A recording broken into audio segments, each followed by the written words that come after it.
اعوذ باللہ من الشیطان الرجیم، بسم اللہ الرحمن الرحیم۔ میری محترم ماں اور پیاری بہنوں، السلام علیکم۔ آج ہم پڑھیں گے، اپنا تلاوت کریں گے آیت نمبر 40 اور آیت نمبر 41، آیت نمبر 40 اور آیت نمبر 41 انشاءاللہ۔ تو شروع کرتے ہیں۔ ایک منٹ۔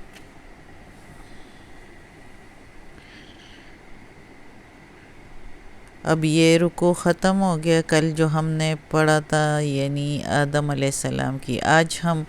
بنی اسرائیل کی اگلی رکوع ہے، بنی اسرائیل کے بارے میں۔ بنی اسرائیل یعنی بنی اولاد اسرائیل۔ اسرائیل جو ہے وہ یعقوب علیہ السلام کا نام ہے، یعنی یعقوب علیہ السلام کی اولاد۔ بنی اسرائیل یعنی یعقوب علیہ السلام کی اولاد، جس کو آج کل ہم لوگ یہودی کہتے ہیں۔ تو ان کے بارے میں پڑھتے ہیں کہ ان کی جو ہسٹری ہے وہ اللہ تعالیٰ بتا رہے ہیں۔ اعوذ باللہ من الشیطان الرجیم، بسم اللہ الرحمن الرحیم۔ یا بنی اسرائیل اذکروا، یا بنی، یا مین اے، بنی اولاد، اسرائیل یعقوب علیہ السلام کی یعنی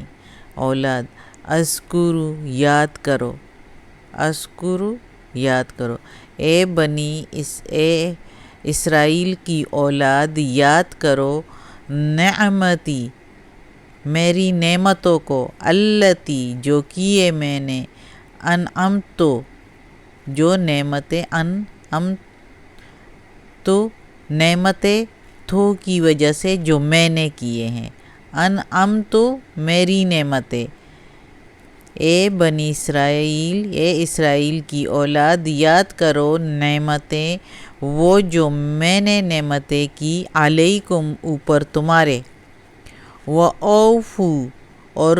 پورا کرو، بِعَہْدِی عہد کو،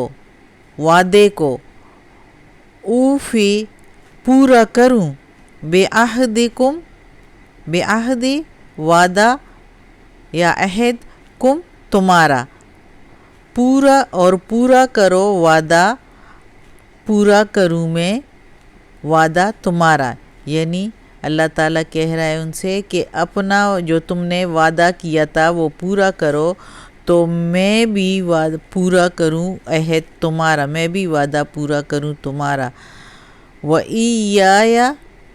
اور مجھ ہی سے، فَارْہَبُونَ ڈرتے رہو، وَإِيَّایَ فَارْہَبُونَ اور مجھ ہی سے ڈرتے رہو۔ اس آیت میں اللہ تعالیٰ بنی اسرائیل سے یعنی یہودیوں سے فرما رہے ہیں، اس وقت جب یہ قرآن مجید نازل ہوا تھا اور محمد صلی اللہ علیہ وسلم تھے، تو اس زمانے میں جو یہودی تھے تو ان کو اللہ تعالیٰ مخاطب کر رہے ہیں کہ ان سے کہو کہ اے بنی اسرائیل یاد کرو جو نعمتیں میں نے تم پر کی ہے۔ بنی اسرائیل پر اللہ تعالیٰ نے بہت نعمتیں کی ہیں، ان کو فرعون سے بھی آزادی دلائی، ان پر من و سلوہ بھی جو ہے اتارا، اور اس کے باوجود بہت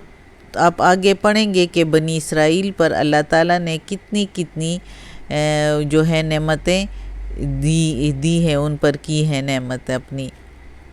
انعام فرمائی ہے۔ تو اللہ تعالیٰ کہتے ہیں ان سے کہ یاد کرو وہ نعمتیں جو میں نے تم پر کی ہے، اور تم لوگوں وہ عہد پورا کرو جو، تو میں بھی تم سے عہد پورا کروں، یعنی جو عہد تم لوگوں نے مجھ سے کیا ہے وہ پورا کرو تو میں بھی عہد پورا کروں، یعنی تم لوگوں کو جنت میں جگہ دوں۔ اور ان کا عہد کیا تھا؟ جب تورات ان پر نازل فرمائی تھی اللہ تعالیٰ موسیٰ علیہ السلام پر، تو اس میں ان سے عہد لیا گیا تھا کہ اس کتاب پر جو ہے ایمان لاؤ، اور جو کتابیں اس کے بعد آئیں گی جو اللہ کی طرف سے ہوں گی اور محمد صلی اللہ علیہ وسلم آئیں گے تو اس پر بھی ایمان لاؤ گے، وہ عہد انہوں نے کیا تھا کہ ہاں ہم مانتے ہیں، اس وقت عہد کر لیا تھا۔ تو اللہ تعالیٰ یہی فرما رہے ہیں کہ تم لوگ اپنا وہ عہد پورا کرو، یعنی محمد صلی اللہ علیہ وسلم کو پیغمبر مانو، اور جو قرآن مجید میں نے نازل فرمایا ہے ان پر وہ بھی تم لوگ اس پر بھی ایمان لاؤ، تو پھر میں بھی اپنا عہد پورا کروں گا اور تم لوگوں کو جنت میں جگہ دوں گا، اور اگر ایسے نہیں کرتے تو مجھ سے ڈرو اور یہ کرو، یعنی مجھ سے ڈرو، میری عذاب سے، میرے غضب سے ڈرو، اور اس قرآن مجید پر اور میرے پیغمبر محمد صلی اللہ علیہ وسلم پر ایمان لاؤ۔ اگلی آیت میں ہے وَآمِنُوا بِمَا أَنزَلْتُ، اور ایمان لاؤ ساتھ اس کے جو نازل کیا ہے ہم نے یا میں نے، مُصَدِّقًا لِمَا، سچ ہے یا حق ہے، لما اس میں، معکم یا سچ بتاتی ہے، معکم جو تمہارے پاس ہے، پاس کم تمہارے، تو اور ایمان لاؤ ساتھ اس کے جو اتارا میں نے، سچی کتاب ہے یا تصدیق کرتی ہے اس کی، لما اس کی، معکم جو تمہارے پاس ہے، لما اس کی، پاس کم تمہارے۔ تو اللہ تعالیٰ فرما رہا ہے ان سے کہ اور ایمان لاؤ ساتھ اس کے، بما ساتھ اس کے جو اتاری ہے میں نے، تصدیق کرتی ہے، مصدقاً تصدیق کرتی ہے اس کی جو تمہارے پاس ہے۔ ان کے پاس کون سی کتاب ہے؟ تورات، زبور، ان دونوں کی تصدیق کرتی ہے۔ قرآن مجید میں بار بار آیا ہے کہ اللہ تعالیٰ نے پہلی کتابیں بھی، اس سے پہلے کتابیں بھی نازل فرمائی ہیں جو کہ تورات، زبور، انجیل ہے، اور قرآن مجید یہ ہماری کتاب ہے۔ تو اللہ تعالیٰ کہتا ہے کہ جو تمہارے پاس کتاب ہے تو اس کی تصدیق کر رہی ہے، کیونکہ اللہ تعالیٰ نے تورات میں لکھا تھا، بھیجا تھا کہ جو کتاب تمہاری کتاب کی تصدیق کرے تو سمجھو کہ وہ کتاب میری طرف سے ہیں، وہ صحیح کتاب ہیں، وہ میں نے ہی نازل فرمائی ہے۔ تو اس لیے چونکہ اس میں یہ تصدیق کرتی ہے، یہ اللہ تعالیٰ ادھر فرما رہے ہیں، وہ یہ تصدیق کرتی ہے یہ کتاب، یعنی یہ قرآن مجید، اس کتاب کی جو تمہارے پاس ہے، یعنی تورات کی تصدیق کرتی ہے، زبور کی تصدیق کرتی ہے، اور انجیل جو عیسائیوں پر، عیسیٰ علیہ السلام پر نازل ہوئی تھی، اس کی بھی تصدیق کرتی ہے۔ تو اس کو مانو، وَلَا تَكُونُوا، اور نہ تم ہو جاؤ، اور نہ اللہ، نہ تا تم، کونو ہو جاؤ، اولا پہلے، کافرن منکر، بھی ساتھ اس کے، اور نہ تم ہو پہلے منکر اس کے، ولا تشترو، اور نہ تم خریدو، یا ولا اور نہیں، تشترو تم خریدو یا تم لو، بے آیاتی میری آیتوں کے ساتھ، بے ساتھ آیاتی میری آیتوں کے ساتھ، اور نہ تم لو میری آیتوں پر ثمنن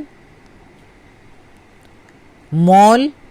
قلیلاً تھوڑا، اور نہ تم لو میری آیتوں کے ساتھ مول تھوڑا، یعنی قیمت لے کے اس کو نہ بدلو، کیونکہ اس وقت جو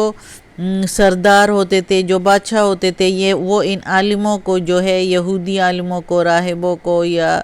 عیسائیوں کے پادریوں کو، ان کو جو ہے منتھلی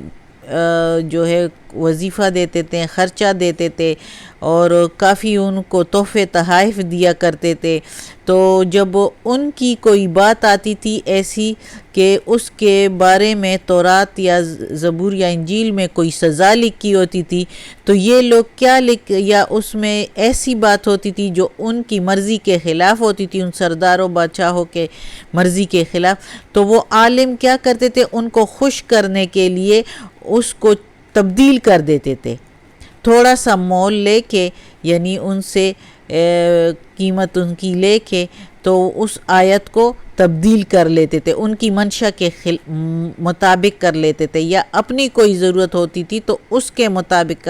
جو ہے آیت کو کر دیتے تھے۔ تو اللہ تعالیٰ ان کو کہہ رہے ہیں کہ نہ تم لو میری آیتوں کے ساتھ تھوڑا سا مول، یعنی تھوڑی سی قیمت لے کے اس دنیا میں، تو کیا کرو گے، آخرت تمہارا برا ہو جائے گا، دوزخ تیار کی ہے اللہ نے۔ وَإِيَّايَ فَاتَّقُونِ، اور مجھی سے بچتے رہو، یعنی اللہ تعالیٰ کہتا ہے کہ بچو میرے عذاب سے، جو عذاب میں نے تم لوگوں کے لیے رکھا ہوا ہے، تیار کیا ہوا ہے، دوزخ، جہنم۔ تو اللہ تعالیٰ خبردار کر رہا ہے یہودیوں کو کہ نہ لو میرے، کیونکہ اللہ تعالیٰ تو دلوں کا حال بھی جانتا ہے، چھپی ہوئی باتوں کو بھی جانتا ہے، تو وہ لوگ اس طرح مول لیتے ہوں گے، تو اللہ تعالیٰ نے ان سے کہا ہے کہ میری آیتوں پر تھوڑا مول نہ لو اور مجھ سے بچتے رہو، میرے عذاب سے بچتے رہو۔ اللہ ہم سب کو بچائے اللہ کے عذاب سے، دوزخ کے عذاب سے۔ استغفر اللہ، صدق اللہ العظیم۔ اللہ ہمیں اپنے سیدھے راستے پر چلائے، اللہ اس راستے پر چلائے جو راستہ اللہ کو پسند ہے، اس سے بچائے جو اللہ کا ناپسندیدہ ہے۔ آمین ثم آمین۔